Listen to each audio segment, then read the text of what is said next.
And what was the embarrassing thing you wanted me to ask him? Hey, I know a lot about you, so you better watch out. I know a lot about you.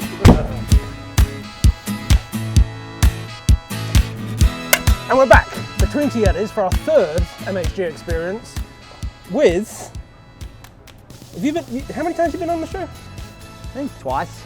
Is it twice? Yeah, twice. You've done a live show. In fact, you probably are the most experienced interviewee on Between Two Yetis. Pretty much.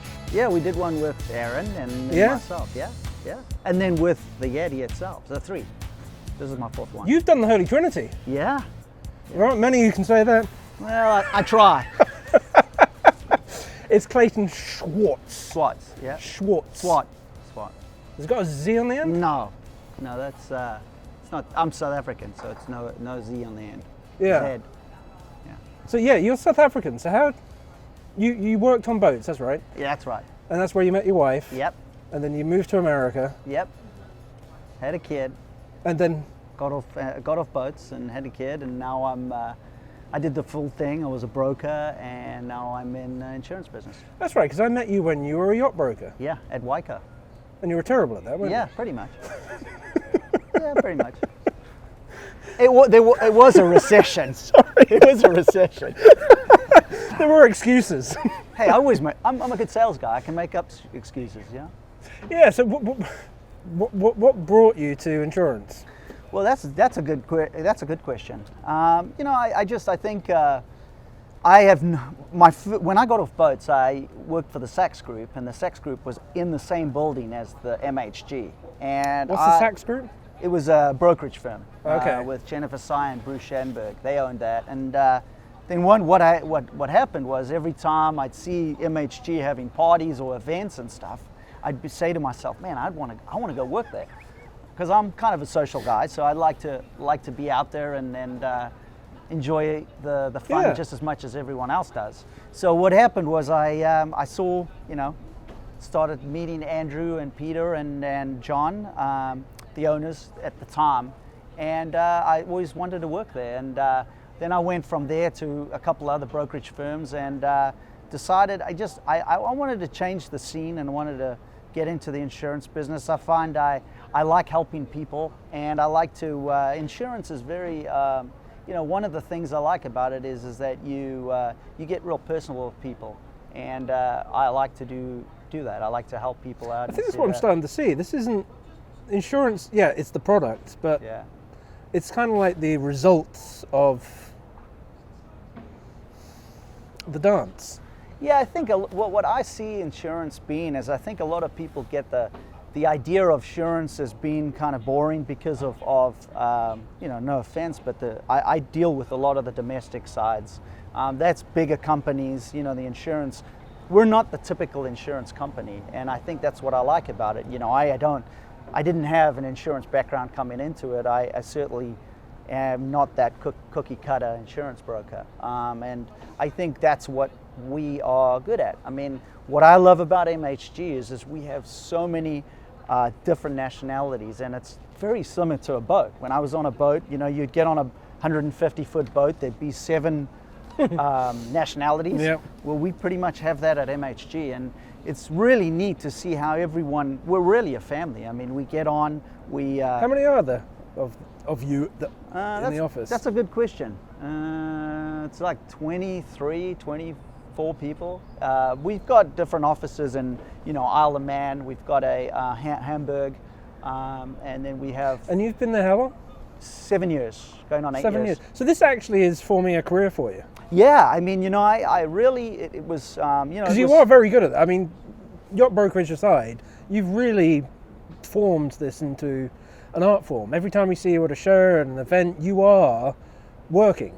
Yeah. And the way you work is very soft and it's very light, but it's clearly working. Yeah, I think that's one thing I've always done since I started at MHG. MHG, what I like about them is that we're not the typical salespeople that walk the docks and knock on hulls and force our products on people. Personally, myself, I mean, I'm the type of person you get to know it, you form a relationship, you know what I do, and if you really need the insurance, we're all there to support you. And what's great about me is yes, I'm there at all the events, and most of we're a lot around the boat shows. But I have such a big backing at the office from, we have a great marketing team that pushes our products. We have the commercial side, we have the domestic side. I mean, I can go on and on. There's not too many of our competitors that can say that they have a whole big team at the office. And that's what I love about one of the things I love too is that I don't have to worry about follow-ups or getting quotes out. I get quotes within minutes. So I know a lot of crew have challenges when they come off boats trying to find careers. Yeah. I mean, it's it's always it seems everybody coming off a boat goes into yacht management or consultancy or brokerage. Yeah. But this is this seems like you've been able to spread your wings and really run with it. I mean, anyone that knows, you can speak to most crew, and we have a lot of friends that are captains and their wives are at home with the kids. It's a very hard transition, but once you've done it and you've kind of started getting into it, it's there's great opportunity. I mean, I've seen a lot of success out of some of my friends that have decided to get off boats. The first couple of years is tough. You're used to a month off paid vacation to your own country. Yeah. You're used to traveling the world, paying for everything. It's an eye-opener when you have to, that first last and security you have to pay and pay your own groceries. You have to pay it. Yeah. It's not the owners of the boat that are doing that. So it was, but the great thing is Erin and myself, we're one of the success stories. I mean, both her and I met on a boat, we got off, and we've established ourselves pretty good. So we're excited. And you both got off at the same time? Erin's a little older than me, so she got off about a year or two before me, and then I kept on, being crew. We can see your story being written in the stars, can't we, at some point? I hope so. This is. So back in South Africa, yes, I understand you had a slightly different career path. I thought you were into football, but I've been told you did something else. Well, there's a lot of things I did, but I mean, I was a Latin and ballroom dancer for many years. I did it for over 13 years competitively. You did it competitively? Yeah, pretty much. I was like third or fourth in Natal, where I'm from. You're losing the posture. That's it. Well, I'm kind of trying to be like you, I'm just a hunchback nowadays. Yeah. Wow. So, yeah, and what's so funny, I mean, if anyone knows, I played a lot of rugby myself. So I went from the rugby field with grazers and that to a ballet room. To a Latin American is different. I mean, that's the cha-cha, jive, foxtrot, waltz, all that kind of stuff. So. Come on then. Well, what do you want? I can't do anything. Well, let me see what you This can is my do. salsa. Yeah, why don't you just sit down?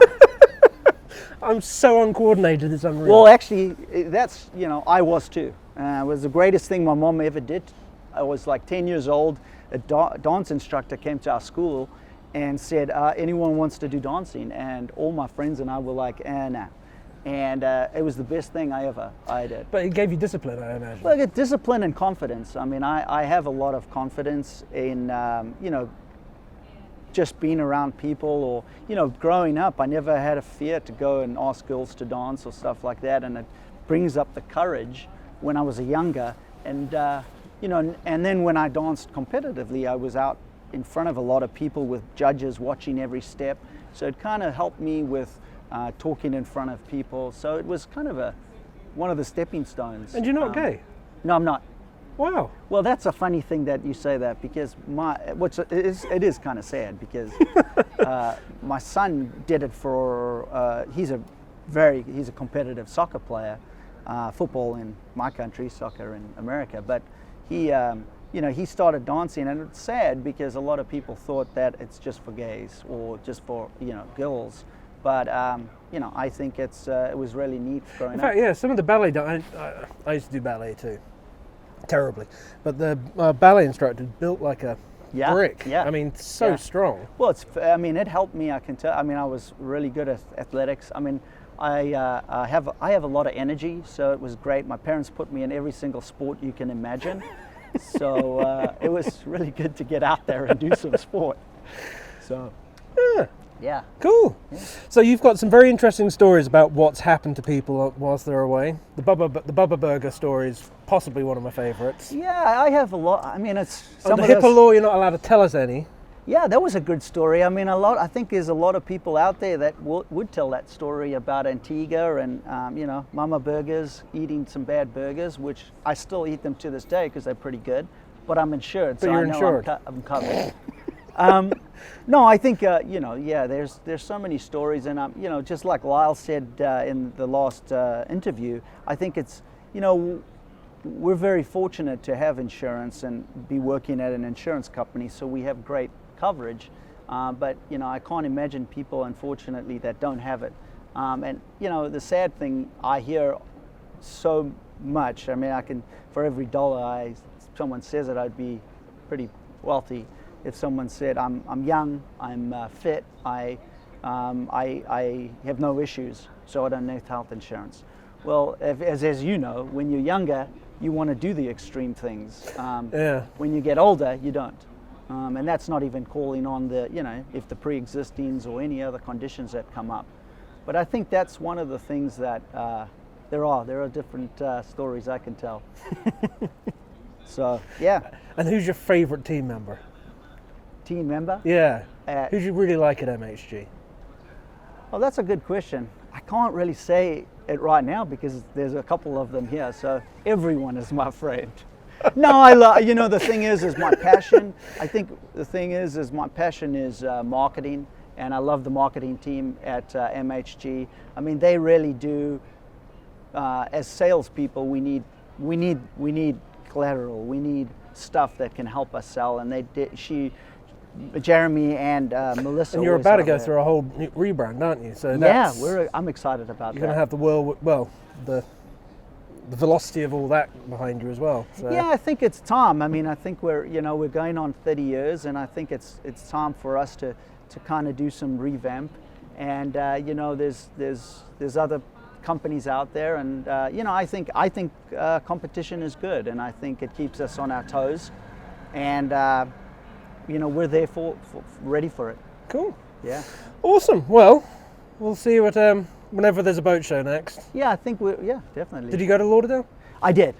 I think we're hopefully going to be at another boat show soon. I'm looking forward to everything coming back to some kind of normalcy. Yeah. Yeah. It should be good. Yeah. Yeah, it'll happen. It'll be happen. Yeah. All right. How are we signing up? Oh, we're going to fight later as well. Yeah. Hey, I'm up for that. So if you stay tuned to the DVD extras, Clayton's the you can say almost undisputed heavyweight champion of bugle stick fighting. You can say that. It's okay. I've got video evidence of how good you were. I know. I took you down a couple times. You took me down every time. It'd be interesting to see if you've cognitively slipped in the last couple of years. No, I think I've got stronger. Yeah? Yeah, this COVID thing has put me in the trying to get fit again. So. The opposite for some of us. Hey. Wonderful to see you. Oh, we're actually touching. Oh, yeah, sorry. Yeah.